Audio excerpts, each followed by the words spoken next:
Parfois, une expérience est tellement douloureuse que l'esprit n'a pas d'autre choix que de s'échapper. C'est un mécanisme de défense fascinant qu'on appelle la dissociation. Dans l'analyse d'aujourd'hui, on va plonger dans ce processus de survie vraiment complexe et explorer le chemin, souvent difficile, pour se reconstruire. C'est un voyage au cœur de la mémoire et surtout de la résilience humaine. Non-réalisation, pas réel, c'est pas vrai, c'est pas le mien, c'est pas moi. Voilà. Cette phrase, elle nous met direct au cœur de ce qu'est l'expérience dissociative. Ce sentiment profond que ce qui arrive, ce n'est pas réel, que ce n'est pas vrai, et surtout que ça ne concerne pas soi-même. C'est une déconnexion totale face à quelque chose de juste insupportable. Alors, voilà le programme de notre exploration. D'abord, on va décortiquer ce fameux syndrome de non-réalisation. Ensuite, on verra comment le corps se souvient. Puis, on s'intéressera à la voie de la réalisation, aux étapes de l'intégration et pour finir, à la manière de se réparer et d'aller de l'avant. Première partie, le syndrome de non-réalisation. Alors, pour commencer, il y a un point qui est absolument crucial à comprendre. La dissociation, ce n'est pas du tout un échec. Bien au contraire, c'est une stratégie de survie, brillante. C'est un mécanisme de protection que le cerveau déploie quand la réalité est devenue, tout simplement intolérable.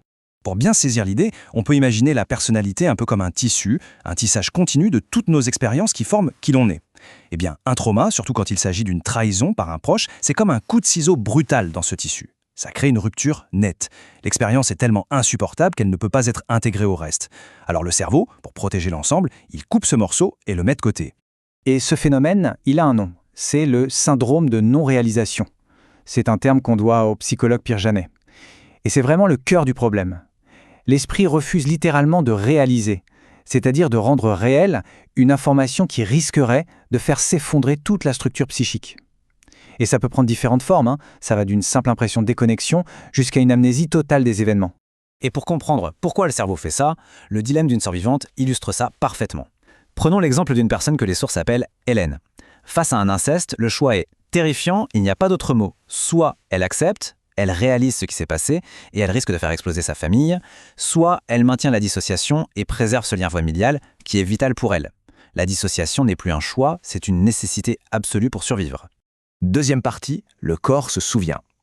La question qui se pose, c'est comment est-ce que cet état purement psychologique s'ancre dans le corps ?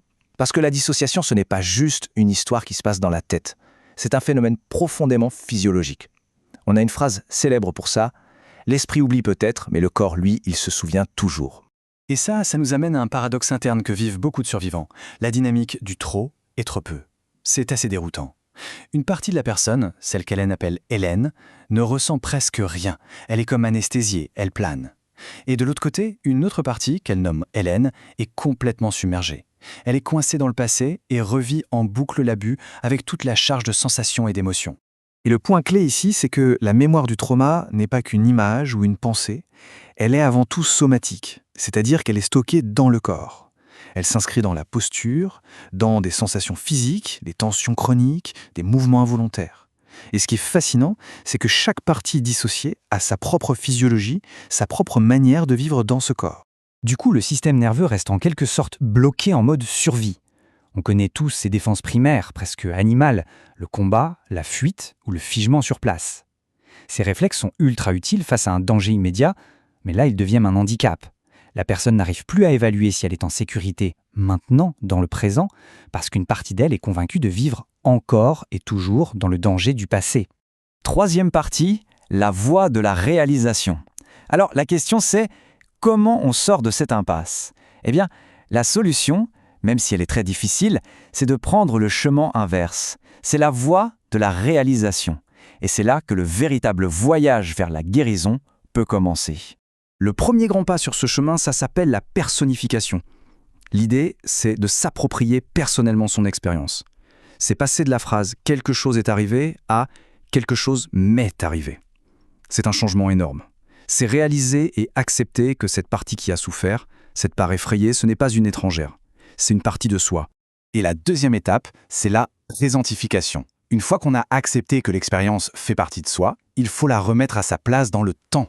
Le but, c'est d'arriver à un point où le passé, bien sûr, influence la personne qu'on est devenue, mais il ne contrôle plus tout. Il ne dicte plus chaque action, chaque émotion. Il s'agit de ramener le passé dans le passé, pour enfin pouvoir vivre dans le présent.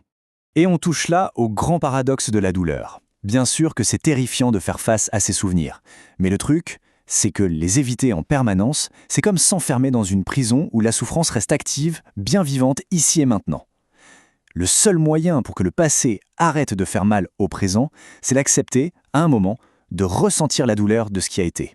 4e partie, les étapes de l'intégration. Mais attention, ce voyage, ce n'est pas un saut dans le vide sans parachute. C'est un parcours qui est structuré, qui est guidé par des approches thérapeutiques bien établies. Voyons un peu comment ça se construit, étape par étape. En général, le modèle thérapeutique se déroule en 3 grandes phases. La première, et elle est absolument fondamentale, c'est la stabilisation. Il faut d'abord créer un environnement de sécurité et développer des compétences pour gérer les émotions. C'est la base. Ensuite, et seulement quand cette base est solide, on peut commencer à travailler sur les souvenirs traumatiques. Et enfin, la 3e phase, c'est la réintégration et la réhabilitation. Rassembler toutes les pièces du puzzle pour former une personnalité plus unifiée. Et concrètement, comment ça commence? Souvent par de tout petits pas. Le premier, c'est de reconnaître les sensations. C'est tout simple, mais c'est crucial. C'est apprendre à se dire « Tiens, je sens que ma poitrine est serrée, j'ai envie de pleurer » ou « Je réalise qu'il y a une tension dans ma jambe et une envie de courir ». C'est le tout début d'un dialogue entre l'esprit et le corps. L'étape suivante, c'est de développer une forme d'empathie intérieure. C'est apprendre à ressentir de la compassion pour cette petite fille ou ce petit garçon blessé à l'intérieur. L'adulte d'aujourd'hui apprend en quelque sorte à devenir le parent bienveillant et protecteur que l'enfant d'hier n'a jamais eu. C'est une réparation interne qui est absolument essentielle. Et puis, réaliser, c'est aussi accepter de faire le deuil de l'enfance qui a été perdue, de l'innocence qui a été volée, de la sécurité qui n'était pas là. C'est se donner le droit d'être triste pour tout ça. Et cette tristesse, ce deuil, c'est une partie fondamentale du processus d'acceptation de ce qui s'est réellement passé. 5e et dernière partie, réparer et aller de l'avant. On arrive au bout de ce parcours. Il faut être clair, guérir d'une dissociation traumatique, c'est un travail monumental. Mais c'est un travail qui mène vers un horizon d'espoir, vers l'intégration. Il ne faut vraiment pas sous-estimer l'effort que ça demande. Les sources parlent de milliers de nouvelles actions, des actions mentales, des actions comportementales, difficiles, courageuses, qui doivent être répétées encore et encore. En fait, chaque fois qu'on choisit de rester avec une sensation difficile au lieu de la fuir, c'est une petite victoire. C'est une occasion de recabler son propre cerveau. C'est un travail de très, très longue haleine. Le but final, la pleine réalisation, ce n'est pas d'oublier, loin de là. C'est d'arriver à ne plus se sentir honteux ou submergé par son histoire. C'est être capable de dire « Ok, toutes ces parts, même les plus douloureuses, ce sont des parties de moi. Je peux les assumer, les accueillir et les ramener à moi pour former un tout. » Et il y a une phrase qui résume ça de manière magnifique. Plus triste, mais plus sage. La guérison, ça ne veut pas dire qu'on devient euphorique et que tout est oublié. Le passé reste ce qu'il est. Mais ça amène une forme de sagesse, de profondeur, une complétude qu'on n'avait pas avant. On est peut-être plus triste de ce qui a été, mais on est aussi devenu plus sage. On va terminer sur cette question de fond. Comment est-ce qu'on arrive à créer du sens à partir de nos expériences les plus sombres? Au fond, la dissociation, c'est une réponse à l'absurdité d'une souffrance qui n'a pas de sens. Et donc, le chemin inverse, le chemin de la réalisation, c'est ultimement une quête de sens. C'est ce défi, finalement universel, qui consiste à transformer nos blessures les plus profondes en une source de force et de compréhension.